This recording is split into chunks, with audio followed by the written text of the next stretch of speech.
Acabamos de ver esa entrevista con una de las organizadoras, bueno, la organizadora de este segundo encuentro Frontera Sur y diputada también nacional de Vox, Rocío de Mer, con Jorge de la Vera, que es el director de comunicación del sindicato Solidaridad. Y continuamos con un nuevo panel que en este caso va a tratar sobre inseguridad, inmigración ilegal y la degradación social de las ciudades europeas, porque una de las consecuencias más graves, más notorias que estamos viendo de esta inmigración ilegal descontrolada es esa inseguridad, ese clima hostil que se está instalando en nuestras ciudades. Las calles por las que paseamos ahora cada vez se parecen menos a por aquellas por las que pasearon nuestros padres o nuestros abuelos. ¿Qué es lo que está ocurriendo realmente? Eso que no nos cuentan los medios de comunicación y que ocultan ese aumento de la inseguridad en las calles de Europa como consecuencia muchas veces de esta inmigración ilegal descontrolada. Para hablar de ello tenemos tres invitados que paso a presentar.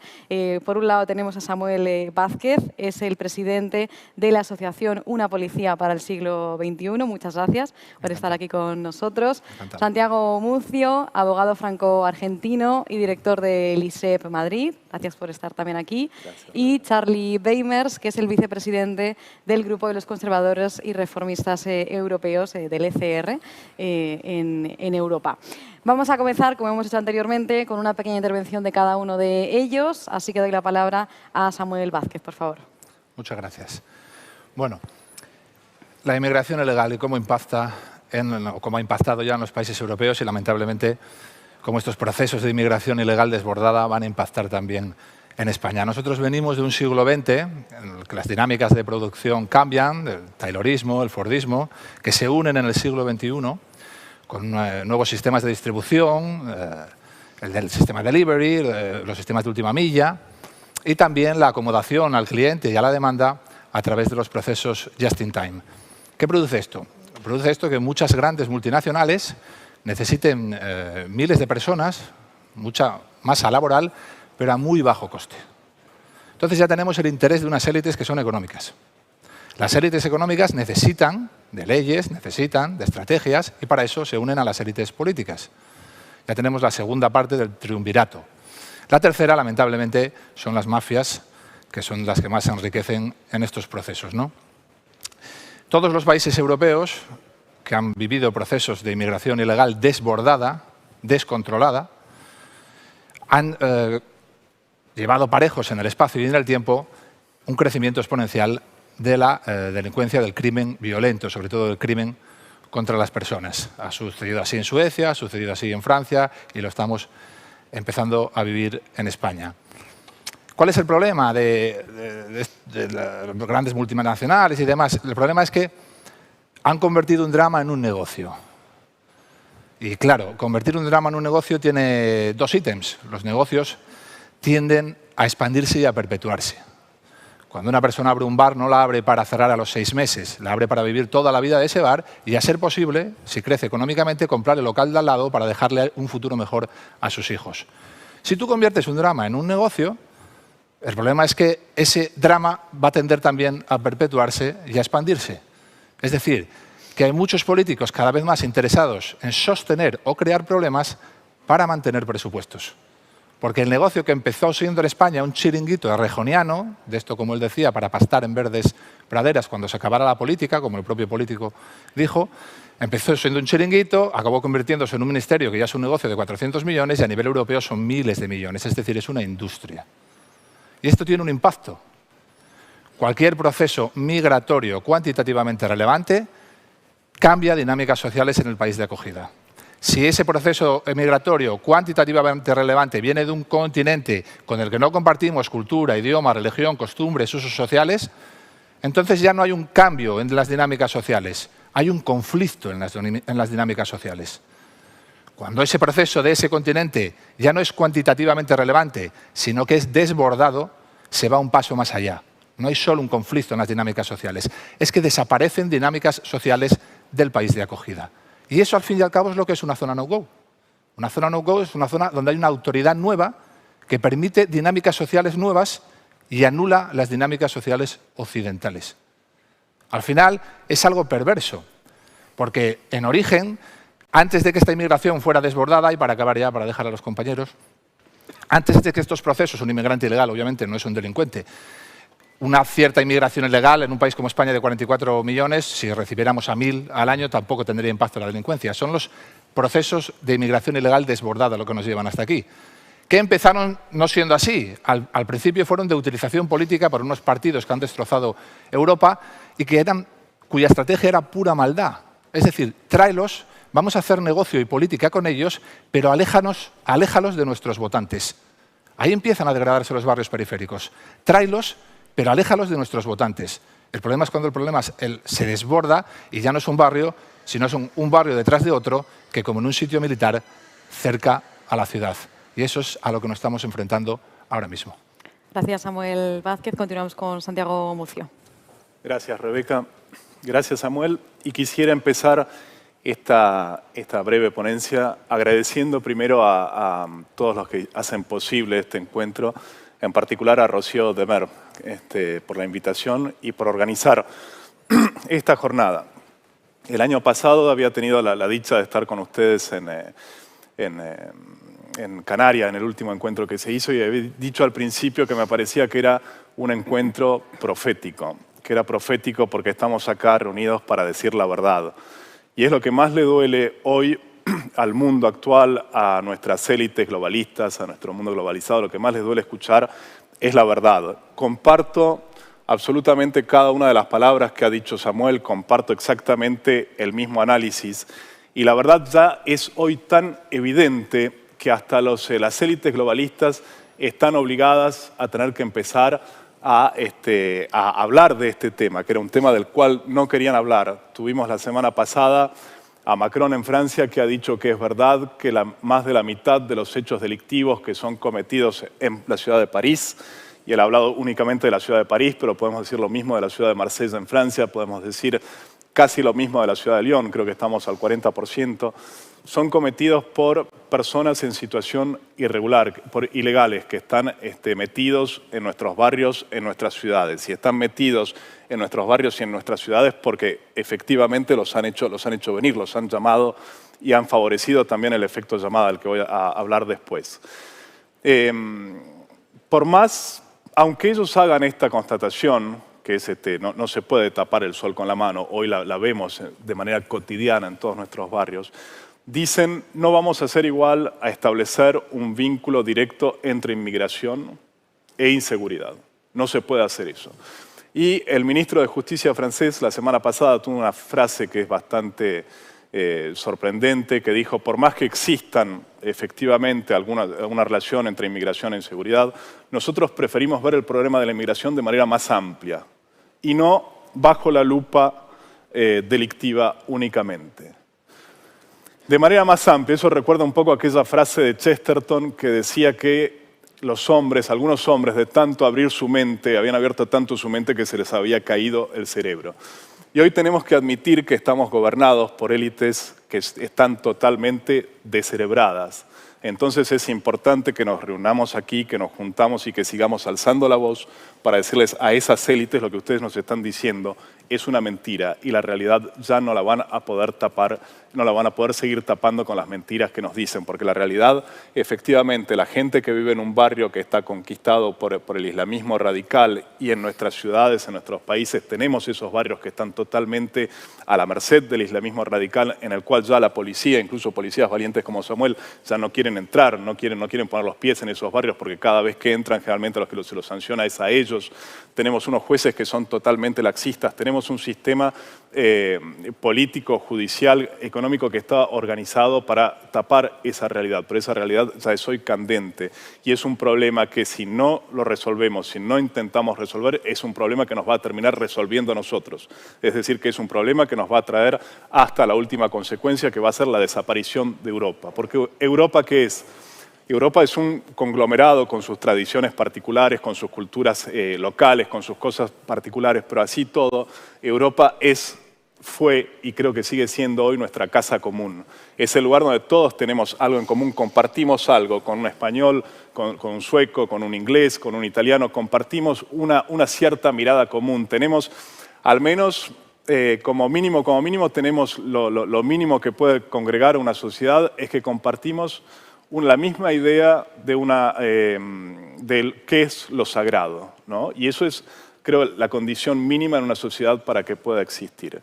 Cuando hacemos venir inmigrantes a mansalva, cuando los traemos, y hablamos de inmigrantes ilegales, pero después también habría que hablar de la inmigración legal, que es un verdadero tema, ¿no? Porque al menos en Francia la inmigración empieza muchas veces siendo una inmigración legal.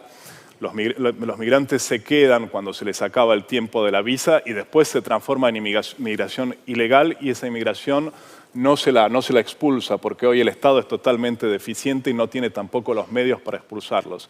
Y no se los expulsa tampoco porque tenemos un sistema jurídico organizado por la Corte de Justicia de la Unión Europea, con sus sentencias, con la famosa sentencia del DIRI del 2012, en el que no se expulsa casi más a los inmigrantes. Pero bueno, eso lo podemos conversar después.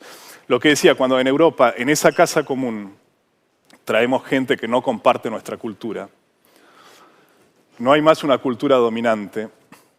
Cuando ya en las escuelas no se aprende más en España el Cid, cuando en Francia no se aprenden más los grandes autores, cuando en los otros países igual, porque están tildados muchas veces de todos los sismos que se les pueda encontrar. Cuando abandonamos nuestra cultura, lo que tenemos enfrente no es una mezcla de culturas nuevas como nos quieren hacer creer con el multiculturalismo. Es una ausencia lisa y llana de cultura, es una falta de cultura. Y esa falta de cultura es lo que también quieren imponernos las élites globalistas actuales con la teoría de la cancelación de la cultura. O sea, vemos que atrás de todo esto hay realmente un plan que está organizado de manera económica, de manera cultural, para realmente cancelar nuestra cultura europea. Y ese es el desafío al que nos estamos librando hoy, y ese es el combate que tenemos que dar. Tenemos que dar el combate para que la cultura europea siga siendo transmitida de generación en generación y a las generaciones que vendrán atrás nuestro. Bueno, después ya hablaremos de otros temas. Gracias, Santiago Mucio. Cerramos esta primera ronda de intervenciones con Charlie Weimers. Charlie Weimers, por favor. Thank you so much, Rebecca, and thanks for Rebecca, y gracias por haberme invitado a Ceuta. Para nosotros, Ceuta constituye la frontera sur de Europa, la frontera de las fronteras. Y eso me recuerda a una novela, El interés común, donde Ceuta es parte de la tierra del Islam, debido a la ignorancia y a la inocencia que existe generalmente en Europa. La novela nos recuerda de forma clara qué podría ocurrir si la demografía y la migración no se toman en serio. No solo aquí en Ceuta, sino en toda Europa. Aquí tenemos los hechos. La población actual de África es de 1.400 millones de personas. Según la ONU, este continente tendrá 4.000 millones de personas al final de este siglo. Muchos de ellos serán incapaces de conseguir trabajo e intentarán emigrar. El destino natural de migración sería Europa y nadie puede culparlos. Europa es rica, la izquierda tiene pancartas de bienvenida y las ONGs son como hadas madrinas en todo el Mediterráneo, con operaciones de rescate que incentivan que los migrantes arriesguen sus vidas cada año. Y estas olas migratorias solo van a empeorar en el siglo XXI, a menos que el establecimiento político europeo, como han hecho los socialdemócratas daneses, digan que los procedimientos de asilo ya no pueden tener lugar en el territorio europeo. Un 20 o 30% de migrantes ilegales retornados es demasiado poco. ¿Podremos devolverlos a todos? ¿Llegaremos a ese punto en el que podamos gritar Eureka? Dinamarca y Reino Unido están implementando cosas de este tipo. Procedimientos para que se dé refugio a refugiados reales, pero no en Europa. Por ejemplo, en Ruanda. Por otra parte, que los progresistas sean votados fuera de su cargo, como ocurre en Suecia. Las reformas del nuevo gobierno sueco se están implementando y Suecia va a tener la política migratoria más estricta de la Unión Europea.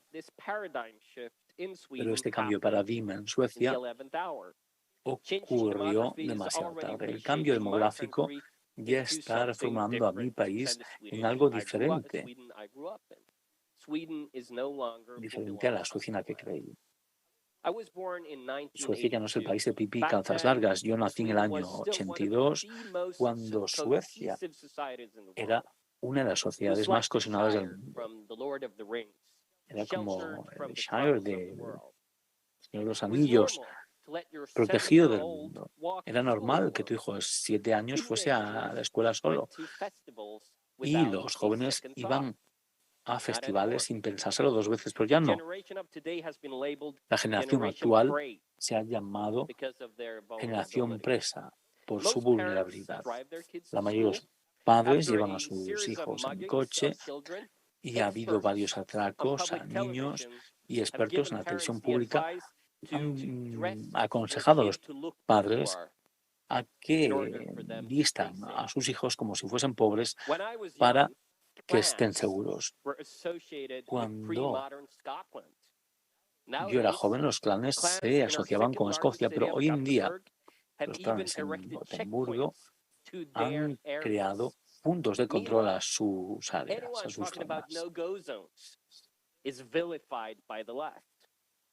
Cualquier que hable de zonas prohibidas es vilificado por la izquierda.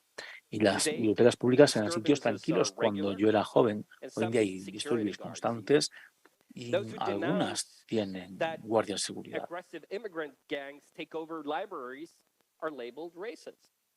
Hay grupos de inmigrantes ilegales que se apropian de las bibliotecas. Y cuando yo era joven, si hubiese un tiroteo, estaría en todas las noticias. Hoy en día esto ocurre muy a menudo, casi como si fuese una guerra de cárteles en México. Porque ocurre a diario.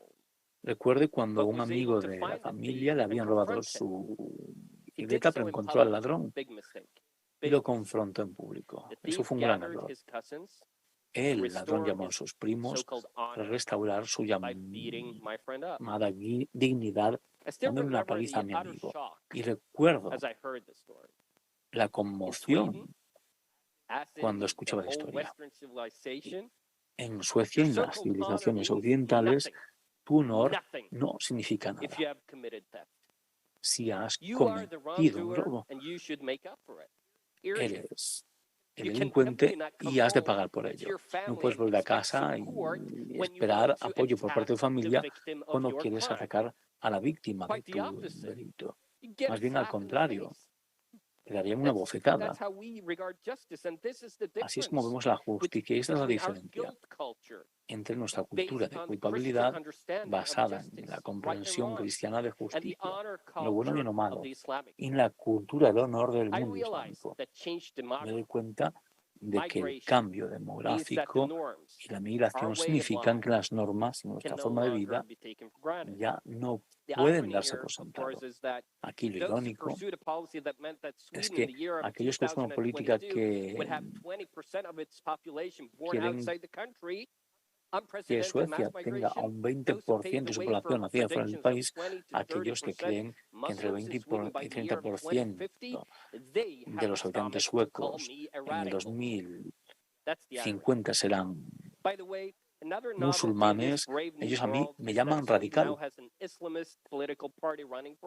Hoy en día Suecia tiene un partido político islamista. En esta ocasión no he conseguido muchos votos, pero como digo en mi libro, los infieles tienen los relojes, pero nosotros tenemos el tiempo. No deberíamos de poner la culpa colectiva en las personas. La inmigración de países islámicos va a seguir aumentando la demanda de políticas islámicas. Esto es bastante lógico. ¿Y qué ocurrirá en 20 o 30 años cuando los partidos políticos islámicos puedan tomar decisiones tras las elecciones. Bueno, sociedades paralelas, como han comentado mis compañeros. Y esas sociedades paralelas están codificadas con sistemas de justicia paralelos, acuerdos con islamistas para llegar al poder, por ejemplo, o la balcanización o la libanización. ¿Ocurrirá eso? No lo sé. Pero trabajemos para que nunca tengamos que ver eso. Y la presión aumenta. Y aquí lo que está en juego es Europa tal y como la conocemos. No tenemos tiempo para la Comisión de la Unión Europea o para que los progresistas se despierten. Hemos de sustituirlos ahora tras décadas de descuidos progresistas. Es el momento de una restauración conservadora. Y se lo debemos a nuestros hijos y a nuestros nietos. Europa Nostra Est. Pensando que bueno, Weimers nos ha dado pues, esa visión de su país, ¿no? Cómo los padres han tenido que llegar al punto de hacer que sus hijos parezcan pues, de una clase más baja, ¿no? Para que no sean atracados. Bueno, nos ha contado un poco cómo era la situación en Suecia. Santiago Mucio, como ya te tenemos aquí, tú eres una persona que vive en Francia. También me gustaría preguntarte por cuál es la situación actual con esas no-go zones de las que hablabais al principio y bueno, ¿cómo ha evolucionado esta problemática en Francia en los últimos años? Porque nosotros no nos llegan informaciones de estas no-go zones, por ejemplo, a España, a no ser la última vez cuando ocurrió lo que ocurrió en Saint-Denis. Es normal que no les llegue información y yo creo que lo que pasa hoy en Francia es lo que puede llegar a pasar en España en 10, 15, 20 años si ustedes siguen el mismo camino. O sea, hoy es triste tener que admitirlo, pero Francia es el ejemplo del fracaso total del multiculturalismo. Y es el ejemplo, creo, tal vez con Inglaterra, pero es el ejemplo más acabado de toda Europa, porque Francia ha dado millones y millones de euros justamente para esas zonas de no-go zone, que son todos los barrios periféricos de las grandes ciudades, ha invertido fortunas para intentar mejorar todo lo que es urbanismo, para intentar mejorar las condiciones de vida de esa gente. El Estado francés ha sido muy generoso y hoy es un fracaso rotundo, es un fracaso radical, sin hacer malos juegos de palabras, es un fracaso terminal. Es decir que la cosa va mal y probablemente vaya a ir empeorando. No creo que vaya mejorando. Tenemos todos los días, Francia vive prácticamente, creo yo, esto es una opinión mía, una guerra civil de baja intensidad. Es decir, una guerra civil en la que el enemigo ya está adentro del país, está instalado. Hay más de 750 zonas de no derecho, que en realidad era lo que decíamos la última vez, no son zonas de no derecho, son zonas del derecho del más fuerte. Y hay que darse cuenta que el más fuerte ahí no es el Estado francés. El más fuerte ahí es el caid local, el más fuerte ahí es el que maneja la droga, es el imán que maneja la mezquita, a veces la mezquita salafista local. Y son zonas en las que la policía hoy no entra. Son territorios abandonados de la República, territorios en los que se crearon comunidades. Hablabas de la Seine-Saint-Denis. La Seine-Saint-Denis es un departamento en el que, paradójicamente, en el que está el mausoleo, enterrados todos los reyes de Francia, ¿no? en la Seine-Saint-Denis, en la Basílica de la Seine-Saint-Denis. Y es un mensaje muy fuerte. Ese departamento hoy, 75% de los menores de 18 años que viven en ese departamento son hijos de inmigrantes. El 75%. Y no estamos hablando de migrantes de segunda, de tercera, de otro tipo de generación. Son la primera generación de inmigrantes, 75%. Hoy es un departamento que se calcula, se estima de inmigración ilegal entre 150.000 y 400.000 habitantes. Migrantes ilegales radicados ahí en la Seine-Saint-Denis. No hay números, no hay cifras exactas, pero por algunos cálculos se puede llegar a determinar. Y esos migrantes ilegales se agregan a los migrantes legales que ya viven en Saint-Denis, que son 428.000. O sea, estamos ante unas cifras demográficas, ¿no? Para hablar un poco de demografía también, estamos ante unas cifras que son aterradoras, que son abrumantes, y el problema del multiculturalismo yo creo que hay que repetirlo, hay que gritarlo, por más que las élites mundialistas no lo quieran entender, y por supuesto que no lo quieren entender porque la visión de ellos del hombre es una visión del hombre, es un flujo como los servicios, como las mercaderías, y por eso no hay fronteras, porque las fronteras impiden los flujos y a ellos lo que les interesa es que haya esos flujos continuos que se paseen. Y el multiculturalismo es multiconflictualismo. O sea, cuanto más multi metemos, las consecuencias son más dramáticas. Y para terminar, y para no monopolizar la palabra, quisiera hacer una última observación. Cuando los estados, o cuando Europa, pero cuando los estados, pienso yo, renuncian a la misión de ellos, que es la de defender las fronteras, que es la de defender los bordes, ¿no? Que las fronteras es el punto de contacto con el extranjero, o sea, la frontera es lo que me une con el otro, no es lo que me separa del otro. Cuando el Estado fracasa en su rol de cuidar, de proteger las fronteras, ¿qué pasa? Pasa lo que tenemos hoy en Francia. Las fronteras no se encuentran ya en los límites geográficos, en los límites históricos del país. Las fronteras se encuentran en los límites de la casa de cada uno. Como el Estado ha fallido en su rol de conservar la cohesión social, la unidad social, la frontera después hay que fijarla con este tipo de protecciones, pero en las casas de cada uno para no ser invadidos. Volviendo a España y a esa labor que tiene la policía, ¿no? A la hora de controlar esta inseguridad que estamos denunciando, que sí que se ha visto incrementada como consecuencia del incremento también de la inmigración ilegal. Samuel, ¿ha existido un cambio sustancial con la inmigración en la labor que lleva a cabo la policía durante los últimos años? No ha existido porque el modelo policial español, que viene de los 80, no está diseñado para proteger personas, está diseñado para proteger estructuras de poder y discursos políticos. Y así es muy difícil luchar contra la delincuencia porque lo único que se genera en el policía de a pie, que es al fin y al cabo el que va a entrar en el barrio del Príncipe, el que va a entrar en Saint-Denis o donde sea, es frustración. Actuar tiene más coste que recompensa. No, de facto no tiene ninguna recompensa, solo tiene coste. Hoy tenemos en este panel la suerte, para entender lo que va a pasar en España en los próximos años, tenemos la suerte de tener a una persona que vive en Francia y otra que vive en Suecia. Estudiar esos dos modelos desde una perspectiva criminológica es saber lo que va a pasar en España en los próximos años. Yo casi sobro en este panel. Habéis hablado de Saint-Denis, del partido de fútbol famoso. Alguna gente venía de ese partido de fútbol, ha tenido que ser un partido de fútbol. Y decía, no sabéis lo que he visto, no sabes lo que he visto en París. Y yo les decía, yo sí sé lo que has visto el futuro.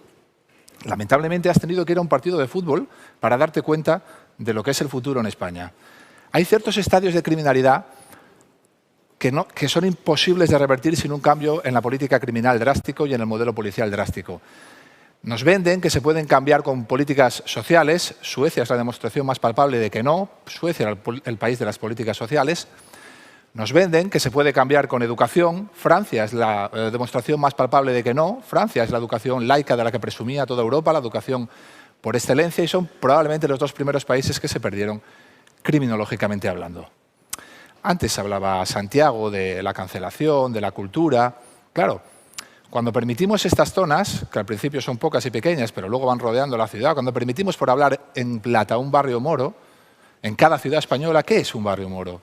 Un barrio moro es un sitio donde solo hay tiendas halal, peluquerías donde solo van marroquíes o argelinos, terrazas donde en verano solo se sientan varones y jamás ves a una mujer, y una carnicería donde no se vende carne de cerdo. Eso no es una alianza con ninguna civilización. Eso es un bloque preparándose para combatir con otro bloque. No hay ninguna alianza ahí. Han llegado y han impuesto sus costumbres y sus usos sociales. Las grandes civilizaciones nunca jamás se han aliado. Siempre se han enfrentado y una ha ganado a la otra. Nosotros ahora mismo estamos perdiendo por incomparecencia en el campo de batalla. En Suecia, hablábamos antes entre bastidores, hace un mes el jefe de la policía de Suecia hablaba de una situación límite.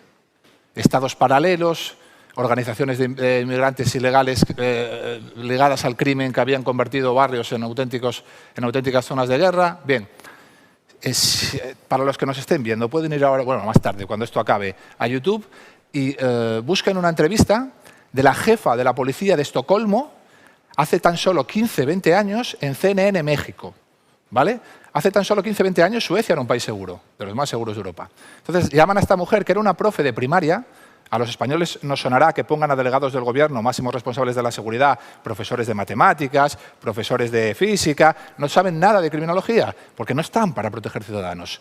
Son del partido, tienen el carnet del partido, están para proteger al poder. Vayan a esa entrevista y vean a la jefa de policía de Estocolmo, a la cual llaman en México, porque en México hay mucha criminalidad, y la llaman y le dicen, ¿cómo hacéis en Suecia para que haya tan poca? Claro, todavía no se habían dado los procesos de inmigración ilegal desbordada, todavía no se habían establecido las redes criminales. Entonces ella presume y dice el discurso que diría cualquier ministro español hoy, el mismo, si es que vamos al mismo sitio y vamos en el mismo tren. Parecemos tontos, hay que decirlo así, porque todo esto ya está vivido.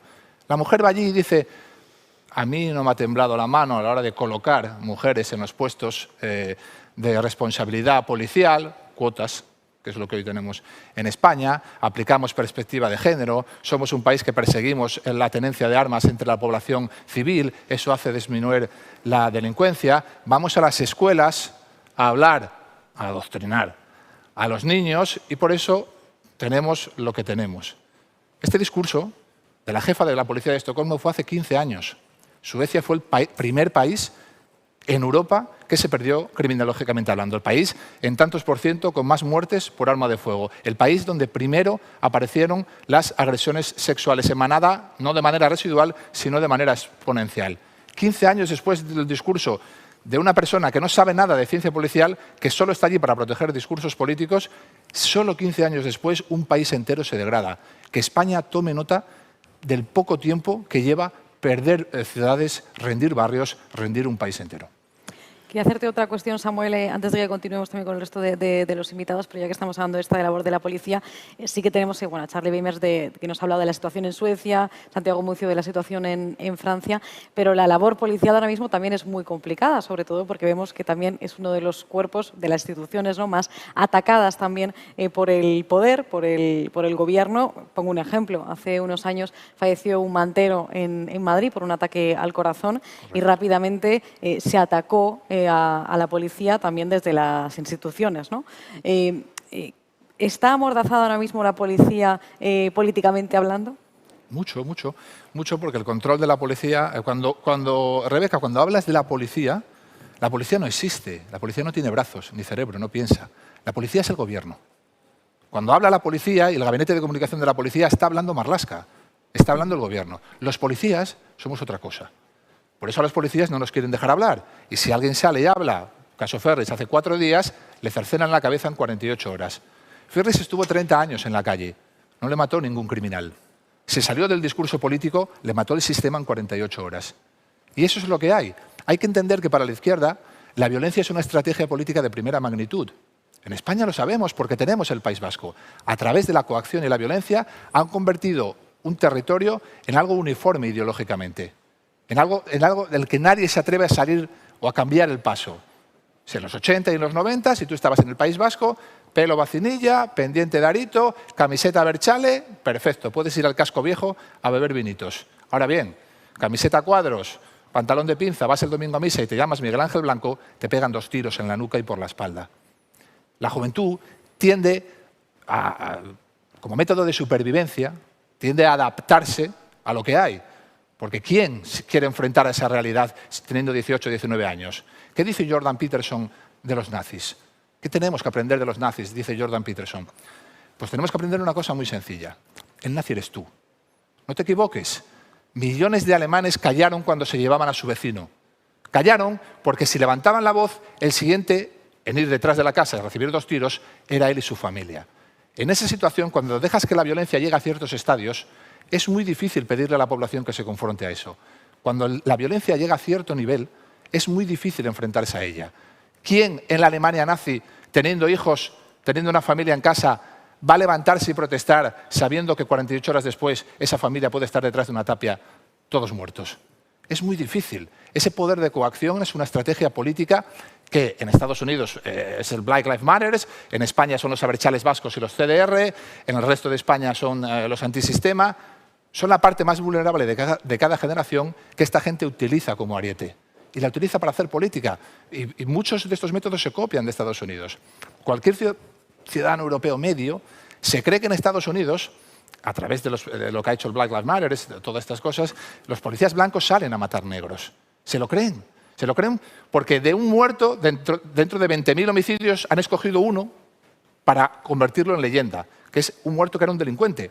No escogieron la de miles de niños, a los que asesinan, niñas violadas, asesinadas. No, no, no, el del delincuente, porque era el que les servía para su discurso. Y ahora el ciudadano medio americano se cree que el policía blanco sale a matar negros. En Estados Unidos, por hablar de las matemáticas para progres, de lo que suele hablar Iván Espinosa de los Monteros, en Estados Unidos la probabilidad estadística real de que un negro y desarmado, dos ítems, negro y desarmado, muera abatido por la policía es inferior a la de morir porque te caiga un relámpago.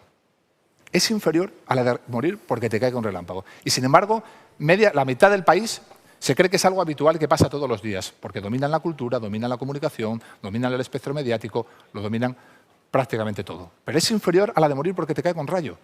Y sin embargo cambian la conciencia social, utilizan muchos millones para cambiarla. Es una presión muy grande.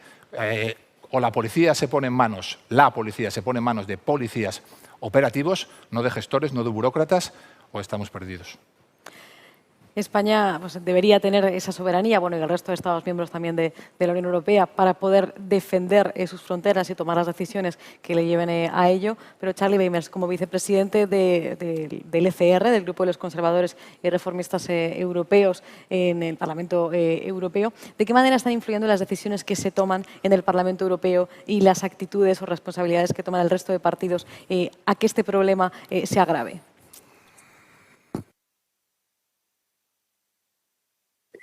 Well, I would point at two things going on right now. Dos aspectos. En primera instancia, la Comisión Europea y el avance progresista en el Parlamento quieren ilegalizar lo legal, consideran que todo ello va a aliviar la presión de la inmigración ilegal y entonces esto va a conseguir aumentar el ratio de natalidad en Europa, alcanzar un equilibrio demográfico. Es un cálculo que no toma en consideración los problemas de integración de los que estamos hablando en este momento, los conflictos culturales que emanan de las enormes oleadas migratorias. Aquellos que inmigran y acaban optando por un trabajo no cualificado acaban disfrutando de los planes de pensiones y sus hijos es más probable que encuentren un trabajo en comparación con lo que podrían conseguir los europeos. Por ende,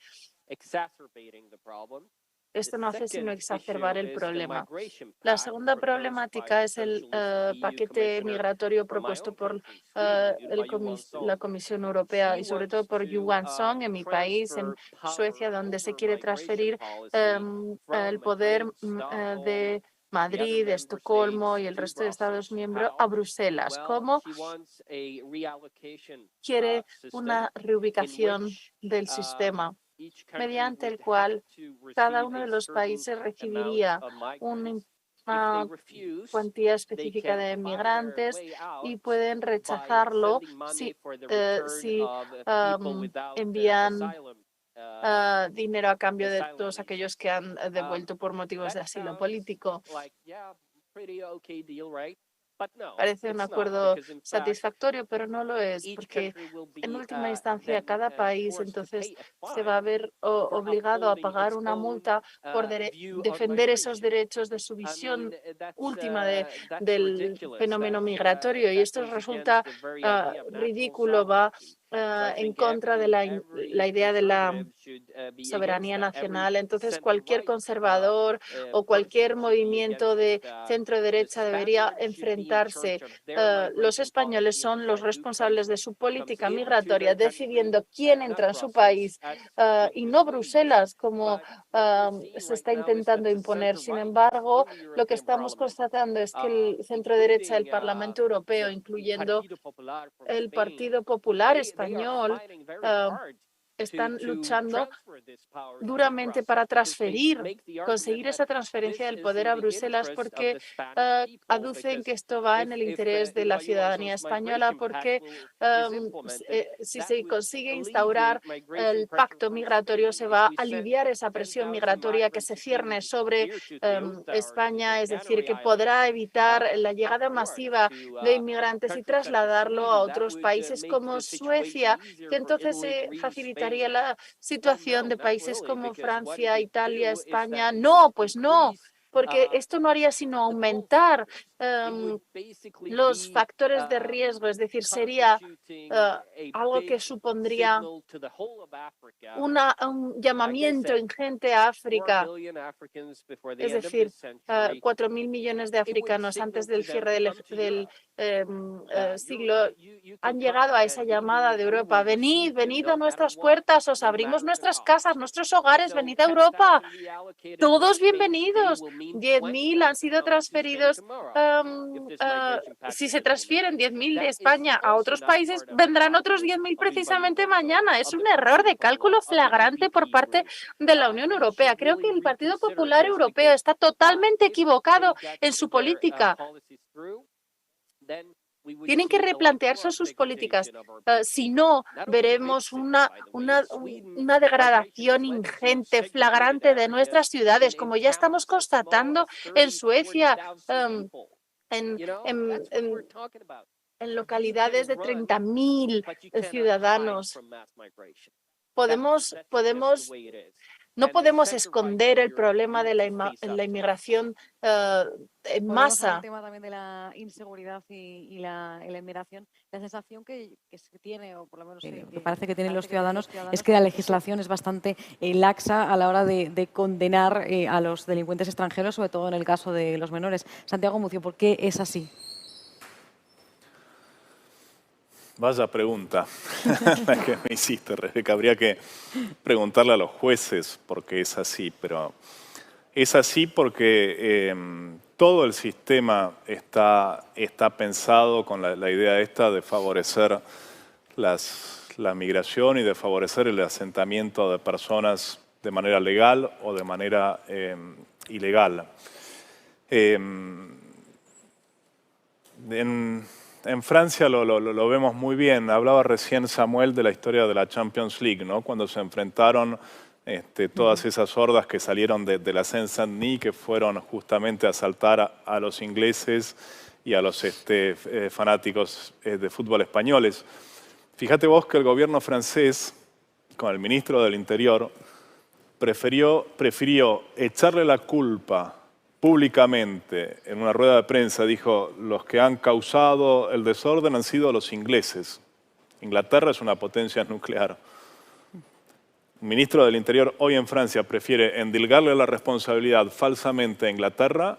Antes había sido expulsado y la Corte de Apelaciones de Burdeos, de una ciudad de Francia, decidió que no, que tenía que quedarse en Francia porque era asmático y que las condiciones climáticas de su país de origen no le permitían poder luchar, combatir de manera, con alguna chance la enfermedad que él tenía. Y por esa razón debía quedarse radicado en Francia. O sea, estamos abriendo la puerta también a las migraciones climáticas que van a venir en los próximos años y que nos van a caer encima, ¿no? Y el sistema de los jueces, bueno, los jueces en Francia, no me voy a hacer amigos diciendo esto, pero yo trabajo en la justicia, soy abogado, los cotejo casi todos los días. La mayoría de los jueces en Francia están sumidos en una ideología de izquierda, en una ideología globalista, en una ideología falsamente de derechos humanos, porque ¿qué derecho humano es hacer venir a millones de personas a nuestro territorio si no tenemos la capacidad de poderlos recibirlos dignamente, de poder darles de comer, de poderles proponerles un empleo digno? Porque en eso estamos hoy, en esa situación estamos hoy. Pero están carcomidos por esta ideología, que es una ideología, creo yo, globalista. Y una reflexión más.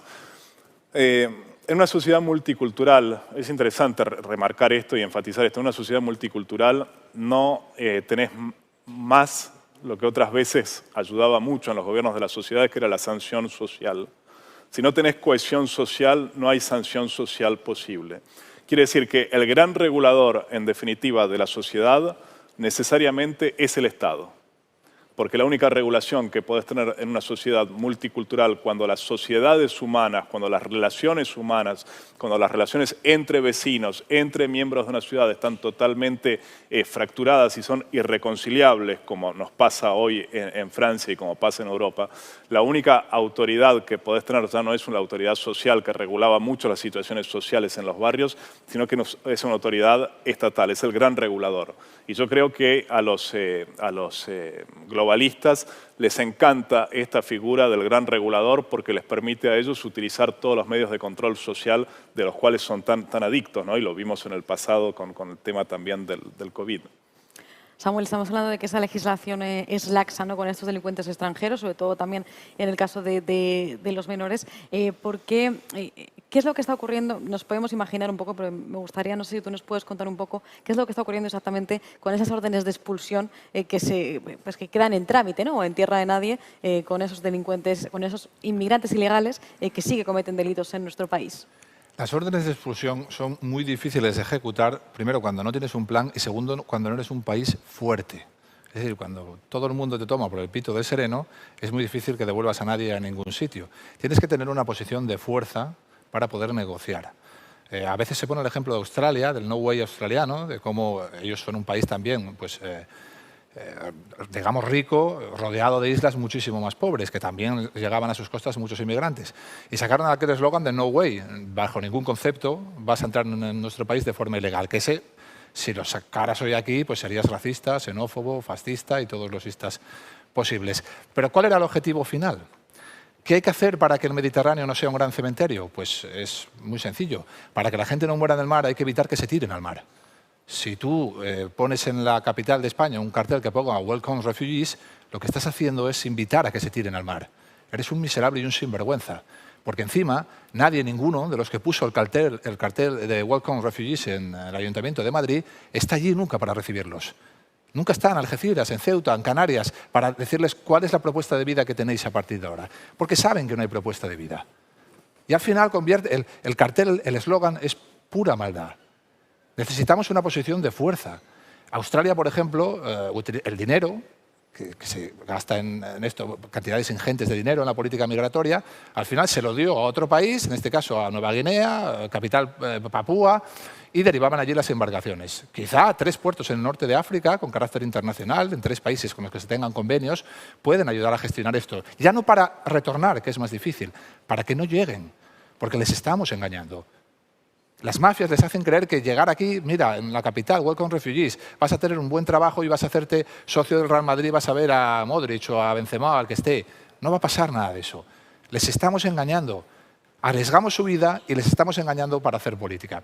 España tuvo la suerte que no tuvieron Francia, Suecia, Bélgica, porque nuestra primera oleada de inmigración, que todavía no era desbordada además, fue de un continente con el que compartimos cultura, compartimos idioma, compartimos religión, compartimos costumbres. Eso es importantísimo.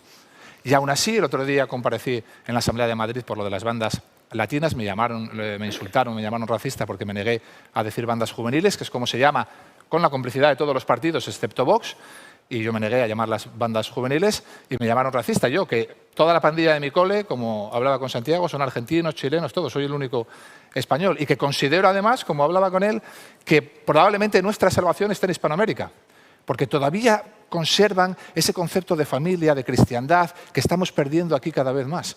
Esa cohesión de la que hablaba Santiago. Probablemente ahí esté nuestra salvación. Pero bueno, me llamaron racista. Porque el problema de las bandas en Madrid, de las bandas latinas, es un problema que también salpicó a Francia y a Suecia, pero es diferente al de los procesos de inmigración ilegal desbordada. Es el de la segunda y tercera generación, que suelen ser generaciones mucho más violentas. La primera generación de inmigración ilegal que llegó a España era hispana. No era desbordada, no teníamos el problema de ahora. Era gente que venía a matarse a currar. Ni siquiera esa supimos gestionar. Con un gobierno socialista, Rubalcaba, que en paz descanse, se detrayeron funcionarios de la Seguridad Ciudadana, de la primera línea de batalla, para mandarlos a los metros a las 6 de la mañana a detener a este tipo de inmigrantes, que iban con un bocadillo y una tartera a currar 12 horas. 12 horas, los deteníamos y los metíamos en un calabozo. No se hace hoy con la inmigración que nos está llegando y se hacía con estos. Bien, esos inmigrantes tuvieron hijos, tenían hijos. Si vais ahora a las noticias de hace 15 años en Madrid, breves, se hablaba de que bandas de jóvenes latinos cobran a los españoles por jugar en las canchas de fútbol y demás. Nadie ha tenido el problema. No se denunciaba, estadísticamente no existía. Nadie ha tenido el problema porque tenemos un modelo policial que hace números, estadística, pero no resuelve problemas. Esos inmigrantes tuvieron hijos. Los hijos entendieron el mensaje. Mi papá viene, mi papá coge un bocadillo, mi papá trabaja 12 horas para buscar una vida mejor. Mi papá acaba en una celda. Mi papá no está en casa. Yo quiero unas Nike Jordan. Mi papá no puede conseguir unas Nike Jordan. Ahora yo voy al parque y me junto con mi nueva familia. Mi nueva familia es la banda. Y no hay coste en la banda. A los 3 meses tengo unas Nike Jordan. ¿Entendieron el mensaje? Hago esto, robo, hago lo otro, y no hay coste. La ley del menor es la que es en España. Apenas tengo coste. Eso ni siquiera supimos gestionar en España una primera oleada de inmigración que no era desbordada y encima era de un continente con el que compartimos todo. Pues prepárense los españoles porque ahora llega una oleada de inmigración ilegal desbordada de un continente con el que no compartimos nada. Estamos ya prácticamente fuera de tiempo. Os voy a dar, pero nada, tienen que ser 2 intervenciones muy cortitas, tanto la de Santiago como la de Charlie Weimers, por favor. 2 minutos, Rebeca. Sí. Solamente para completar efectivamente lo que dice Samuel. Yo creo que el gran perdedor de toda esta situación, y eso hay que decirlo y hay que dejarlo claro para que la gente lo entienda bien, el gran perdedor no son los jueces, no son los legisladores, no son aquellos que tienen la posibilidad de vivir en barrios cerrados, con seguridad privada, atenderse en hospitales privados. El gran perdedor es el español de clase media baja, el francés de clase media baja, el sueco de clase media baja, que no tiene posibilidad de ir a otra parte y que se encuentra cautivo en su propio país por culpa de todas estas élites que han permitido que llegue toda esta inmigración masiva, se encuentra cautivo y prisionero en una celda, en su propio país, en su propio barrio, y no tiene la posibilidad de ir a otra parte, no tiene la posibilidad de ir a hospitales privados, tiene que seguir haciendo la cola en hospitales públicos que se están desmoronando, no tiene la posibilidad de poner a sus hijos en colegios privados, tiene que ponerlos en colegios públicos en los cuales ya no se enseña a duras penas a contar y a leer porque hay muchísima gente que no habla francés, hay chicos que no hablan francés o no hablan español o no hablan sueco, y la principal víctima de esta situación va a ser el pobre hombre común que trabaja y se desloma de sol a sol para mantener a su familia en barrios de clase media baja. Charlie Weimers. Yeah, I would like everyone Me to gustaría que todo el mundo siga mirando hacia Suecia, porque tenemos un cambio de paradigma ahora mismo en nuestro país. Con el nuevo gobierno de centro-derecha apoyado por mi país, los demócratas suecos. Tenemos una nueva reformulación de la política migratoria para que sea la más estricta de Europa, y también la política delictiva se está reformando. Hasta la fecha hemos tenido una política que era de la generación del 68, en la que dominaba el marxismo cultural. Y lo que se veía en aquel momento es que la autoridad sueca era la autoridad de cuidado criminal, y las sentencias de prisión se veían principalmente como una acción de rehabilitación en lugar de pagar por el delito cometido, de cumplir la condena. Por ejemplo, basándonos en lo que se ha dicho sobre la delincuencia juvenil, en Suecia hemos visto que hay bandas que envían a jóvenes a que cometan delitos en su nombre, porque obtienen una serie de descuentos en sus condenas y a menudo casi nunca van a la cárcel. Y ahora estamos terminando con eso y estamos duplicando las penas para delitos cometidos en nombre de una banda o asociados con bandas en Suecia. Y creo que con eso estamos cambiando de forma profunda la forma en la que lidiamos con los delitos en Suecia. Y creo que tendremos éxito. Los socialistas intentaron implementar sus políticas socialistas durante años, con políticas específicas de juventud, pero eso ya ha pasado y no ha funcionado. después de ese desastre, por favor, seguid Muchísimas gracias echando la mirada a a Suecia. los invitados, Samuel Vázquez, Santiago Mucio y Charlie Demias por estar en este panel. Nos encantaría poder seguir hablando mucho tiempo más, pero no podemos, lamentablemente. Y a los espectadores les recomiendo que no se muevan porque en apenas unos minutos volvemos con otro panel que en este caso va a tratar sobre la rendición de las fronteras de Europa por parte de las instituciones comunitarias. Volvemos en apenas unos minutos.